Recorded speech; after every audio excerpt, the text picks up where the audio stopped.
saya Andre Saitodu, calon guru penggerak angkatan 11 kelas 132 Kabupaten Situbondo. Berikut kami tampilkan koneksi antar materi modul 1.4.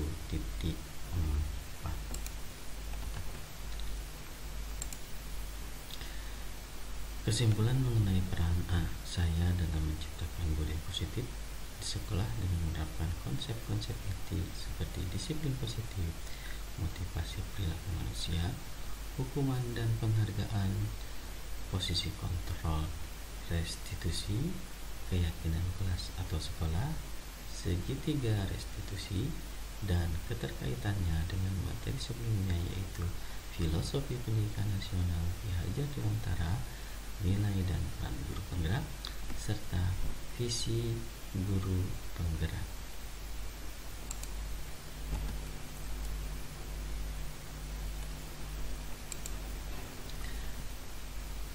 Pekerjaan menjadi seorang guru menurut saya adalah pekerjaan yang sangat mulia.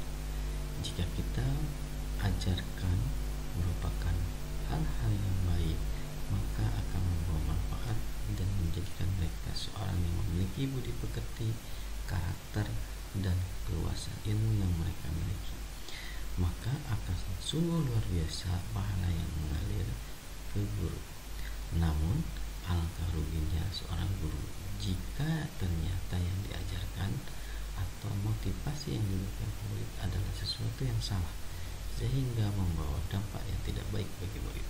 Maka bukan pahala yang didapat, melainkan adalah dosa.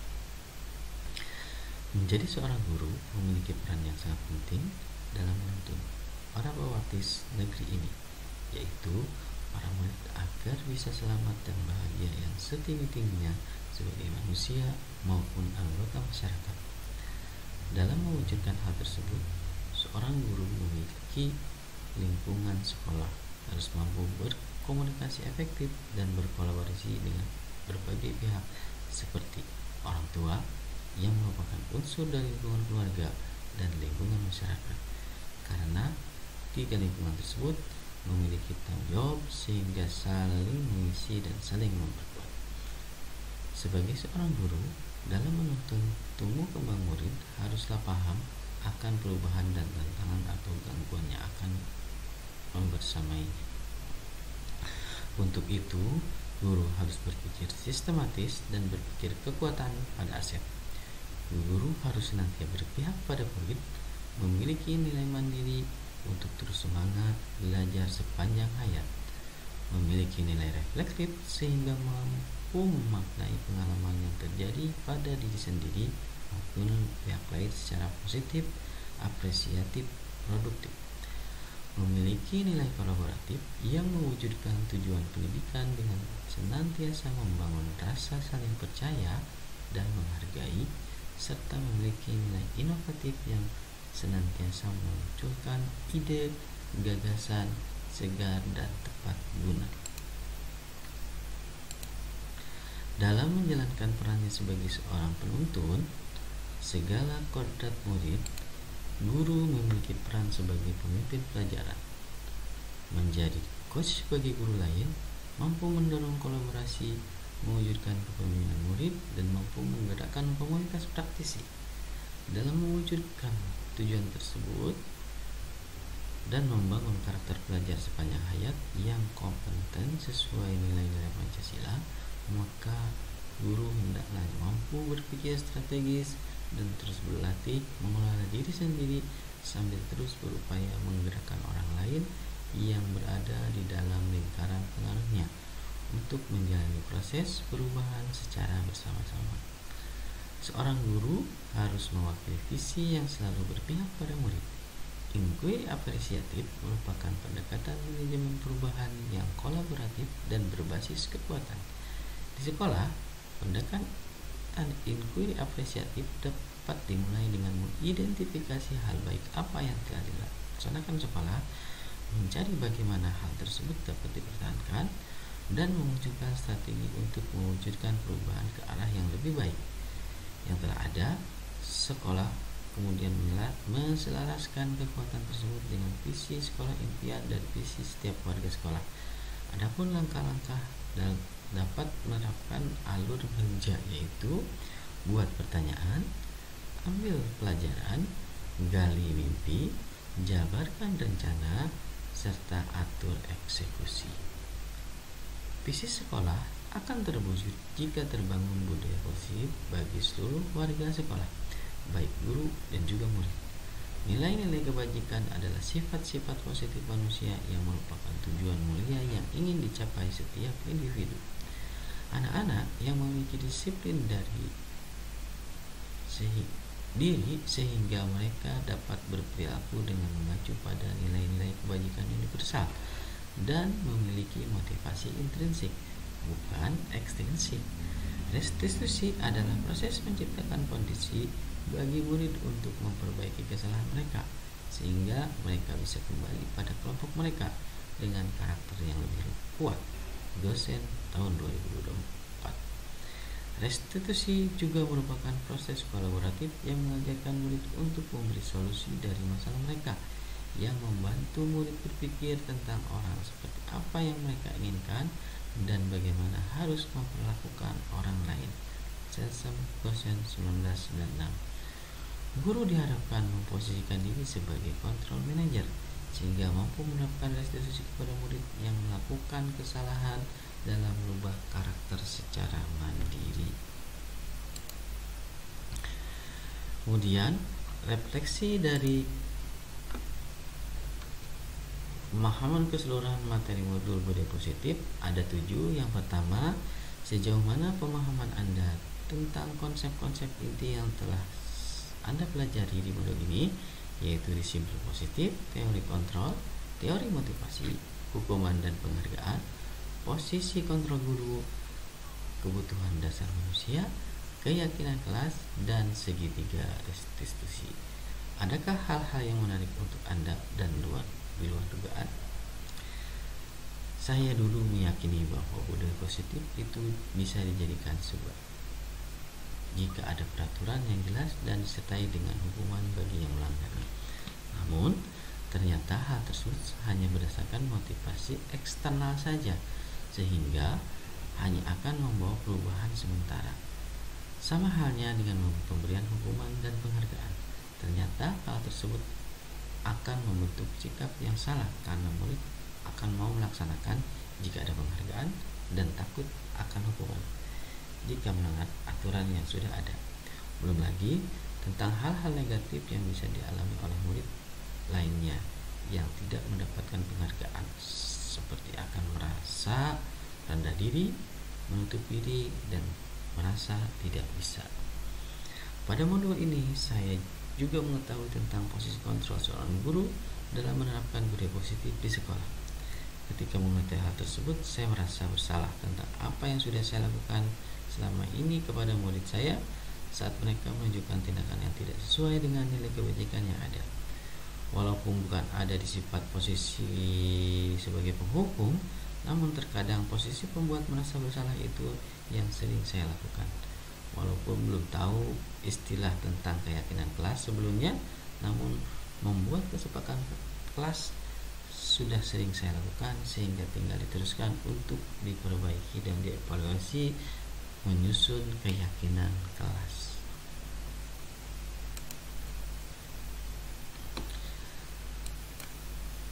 Yang kedua adalah perubahan apa yang terjadi pada cara berpikir Anda dalam menciptakan budaya positif di kelas maupun sekolah setelah mempelajari modul ini. Murid-murid saya yang merupakan anak menengah sekolah pertama, tentunya dalam menciptakan budaya positif maka harus dimulai dari gurunya terlebih dahulu dengan memberikan contoh atau teladan. Perubahan yang terjadi setelah mempelajari modul budaya positif ini yaitu memperbaiki kesalahan dalam mendidik murid di sekolah. Kita tahu bahwa pasti setiap hari akan ada anak yang berbuat salah. Kita sebagai guru harus tahu bahwa kesalahan yang diperbuat anak tersebut dapat diperbaiki melalui penerapan budaya positif, sehingga seorang pendidik harus bisa memahami kebutuhan dasar anak tersebut supaya bisa dicari akar permasalahan anak tersebut melakukan kesalahan. Selain itu, budaya positif harus segera diterapkan karena dengan kita menerapkan budaya posisif, tujuan pendidikan dapat segera terwujud. Tentunya hal-hal yang dibarengi dengan kesadaran dari seluruh warga sekolah.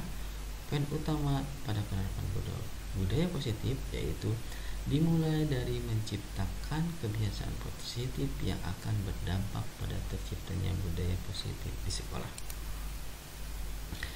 Yang ketiga adalah pengalaman seperti apakah yang pernah saya alami terkait penerapan konsep-konsep inti dalam modul budaya positif baik di lingkup kelas maupun sekolah.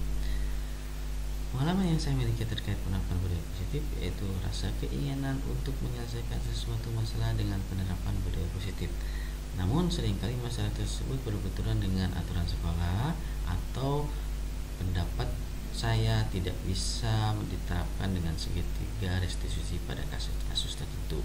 Semisal anak yang terlibat kriminal, apakah cukup untuk menerapkan segitiga restitusi? Hal ini yang akan saya bangun dengan menyerahkan seluruh komponen warga sekolah untuk bertindak preventif dan menekan masalah yang timbul di sekolah. Meskipun saya melakukan pendekatan sebagai teman atau pemantau, tapi saya harus memposisikan diri sebagai manajer. Namun masih ada beberapa guru dengan kebiasaan dan budaya yang masih menerapkan hukuman sebagai tindakan yang efektif dalam menerapkan disiplin pada anak. Itu yang akan pengalaman saya selama mempelajari modul ini. Yang keempat adalah bagaimana perasaan Anda ketika mengalami hal-hal tersebut. Saya merasa tertantang tentunya untuk mengimplementasikan posisi kontrol sebagai manajer dalam menerapkan segitiga restitusi. Karena dengan posisi manajer, guru memberikan kesempatan kepada murid untuk mencari solusi terhadap kesalahan yang telah dilakukan. Yang kelima adalah, menurut Anda terkait pengalaman dalam penerapan konsep-konsep tersebut, hal apa saja yang sudah baik? Adakah yang perlu diperbaiki? Menurut saya, sekolah sudah menerapkan budaya positif di sekolah. Hal ini diwujudkan dengan kegiatan budaya positif seperti upacara bendera, sholat duha berjamaah, istighosah, pengembangan diri, dan hal-hal kolaboratif lainnya yang dapat membentuk karakter budaya positif. Terutamanya pada saat sekarang adalah di penguatan profil pelajar Pancasila. Hal yang perlu dikembangkan lebih lanjut yaitu terkait sosialisasi nilai kebijakan yang harus kita miliki setiap anak serta keyakinan kelas. Karena masih banyak guru dan murid belum memahami perbedaan keyakinan kelas dan aturan kelas. Hal ini perlu diperbaiki yaitu terkait posisi kontrol. Selama ini saya masih berada pada posisi penghukum, posisi sebagai teman dan pembuat rasa bersalah. Ke depan saya berkeinginan berada pada posisi sebagai manajer dalam menyelesaikan masalah pada anak. Yang keenam adalah mempelajari modul ketika berinteraksi dengan murid berdasarkan posisi kontrol. Posisi manakah yang paling Anda sering pakai dan bagaimanakah perasaan Anda saat ini? Setelah mempelajari modul ini, posisi apakah yang Anda pakai dan bagaimana perasaan Anda sekarang? Apa perbedaannya? Sebelum saya mempelajari modul posisi kontrol, posisi yang sering saya lakukan ketika diterapkan pada saat berinteraksi dengan siswa adalah sebagai teman dan pembuat rasa bersalah. Perasaan saya saat itu merasa dua hal itu merupakan cara yang sudah benar dan terbaik karena selama ini di sekolah dan di awal menjadi seorang guru, hal tersebut sudah menjadi kebiasaan dan menjadi budaya. Tetapi jika saya sudah hilang batas kesabaran, saya bisa menjadi posisi penghukum karena dengan menghukum adalah langkah terakhir saya dalam mendisiplinkan anak. Selain itu, cara yang saya terapkan kadang membuahkan hasil, terkadang gagal, bahkan peristiwa yang sama terulang kembali alias bersifat sementara. Melihat pembelajaran teori posisi kontrol, pendekatan kepada siswa, saya bisa menggunakan posisi teman atau pemantau, tetapi semua berakhir pada posisi manajer. Perasaan yang saya alami yaitu saya menjadi lebih tenang, siswa lebih mudah menerima dan sadar tentang kesalahan yang diperbuat, sehingga siswa menjadi tergerak hatinya untuk berubah dari dalam dirinya, bukan dari paksaan atau rangsangan dari luar. Perbedaan yang paling menonjol yaitu tentang peristiwa. Jika kita memprioritaskan diri sebagai penghukum, maka perubahan siswa hanya bersifat sementara dan bisa jadi siswa kita itu dendam terhadap kita. Sedangkan ketika kita posisikan sebagai manajer, maka siswa akan bergerak hatinya untuk berbuat dan memperbaiki kesalahan dalam perbuatan tersebut yang tidak bersifat sementara. Yang ketujuh adalah, sebelum mempelajari modul ini, pernahkah Anda menerapkan segitiga restitusi ketika menghadapi permasalahan yang ada? Jika iya, tahapan mana yang Anda praktekkan dan bagaimana mempraktekannya? Sebelumnya saya telah mempelajari segitiga restitusi, tetapi tidak menggunakan tahapan yang utuh dalam restitusinya. Ketika saya sudah berhasil meminta murid untuk mengakui kesalahannya, saya akan meminta murid saya untuk mencari solusi sendiri yang tepat dan seimbang atas kesalahan yang telah dilakukan, sehingga pada saat validasi tindakan yang salah saya tidak melakukan pada saat itu. Tetapi semua itu atas bantuan dari diri saya saat menentukan nilai-nilai kebijakan yang universal. Jadi yang seharusnya murid sendiri yang menyampaikannya sesuai dengan motivasi intrinsik dalam dirinya. Pada saat itu saya hanya memacu apakah nilai kebijakan itu sudah sesuai. Nah, itu yang saya lakukan waktu itu, sehingga menurut saya itu harus keluar dari murid itu sendiri, nilai-nilai keyakinan dan nilai kebijakan yang sudah mereka yakini, seperti itu. Kemudian yang ke-8 adalah, selain konsep-konsep yang disampaikan dalam modul ini, adakah hal yang menurut Anda penting untuk dipelajari dalam menciptakan budaya positif baik di lingkungan kelas maupun lingkungan sekolah? Hal baik yang lain yang menurut saya penting untuk menciptakan budaya positif adalah kerjasama yang baik antar semua warga sekolah, stakeholder, dan sarfa sekolah. Kerjasama warga sekolah dalam menunjukkan nilai kebajikan, nilai keyakinan diperlukan agar dapat membangun budaya positif di sekolah. Sarana dan prasarana sekolah diperlukan untuk mewujudkan lingkungan sekolah yang aman, nyaman, dan mendukung proses pembelajaran yang menyenangkan. Kemudian mempersiapkan sarana dan prasarana untuk pembuatan sebuah keyakinan kelas yang nanti prosesnya bisa ditempel di setiap kelas. Masuk pada rancangan tindakan untuk aksi nyata pada modul 1.4.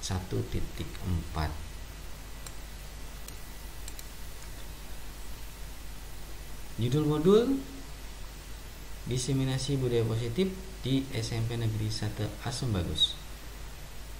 Peserta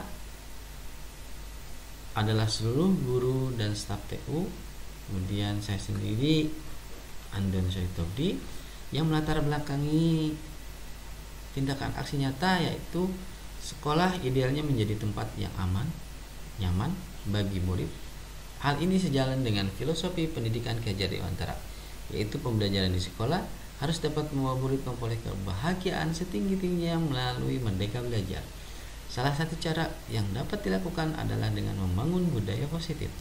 Budaya positif di sekolah dapat dibangun dengan membentuk keyakinan kelas dan menerapkan segitiga restitusi dengan adanya keyakinan kelas yang disusun bersama dengan guru dan murid.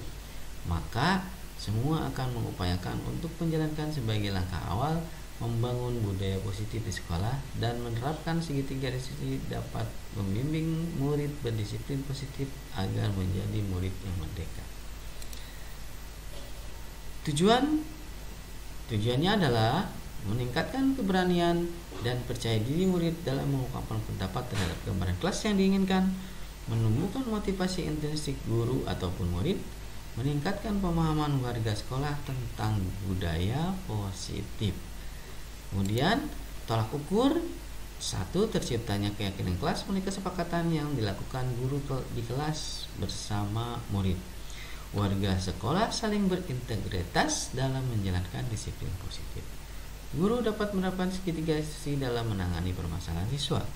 Kemudian siswa mampu menemukan solusi terhadap permasalahan yang dihadapinya. Lini masa tindakan yang akan dilakukan pertama adalah meminta izin kepala sekolah untuk melakukan sosialisasi, melakukan sosialisasi kepada warga sekolah, memberikan penjelasan kepada murid tentang keyakinan kelas, menyusun keyakinan kelas, dan menerapkan keyakinan kelas dan restitusi secara berkelanjutan dan konsisten. Dukungan yang dibutuhkan adalah kerjasama warga sekolah dalam menerapkan budaya positif secara konsisten, kerjasama dengan orang tua atau wali murid dalam menerapkan budaya positif di rumah, menyediakan sarana dalam pembuatan keyakinan kelas seperti karton, sticky notes, spidol, dan lain-lain. Itu saja yang bisa saya sampaikan terkait dengan koneksi antar materi dan rencana tindakan untuk aksi nyata. Terima kasih. Saya ucapkan Assalamualaikum warahmatullahi wabarakatuh.